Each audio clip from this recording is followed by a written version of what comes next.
Mm. Kumakain ako nitong ginawa kong sumang muriekos kagabi, guys. Nakita niyo yung luto niya.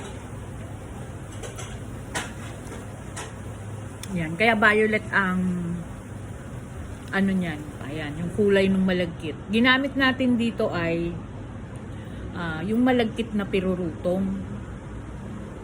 Isang tawag sa malagkit na pirurutong, balatinaw. Itong klase ng malagkit na to, bihira itong nabibili. Kaya ito, ino-order pa namin. Nanggagaling pa siya ng Benguet, Baguio. Masarap to sa sumang muriekos, guys. Kahit gawing siyang bibingkang pirurutong. At saka ito nga, or gagawin mo siyang biko pirurutong. Ito yung sumang muriekos namin na best seller. Bihira ang ano nito kaya yan.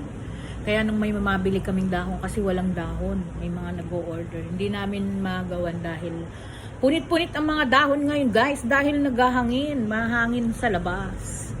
So, nasisira ang mga dahon. Kaya yan, may dahon dyan sa ulunan ko, guys. Pero sa wall lang yan. Kaya dahon. Ay, si ate, may bibili lang. Oh, yan ang aming sumang muriekos.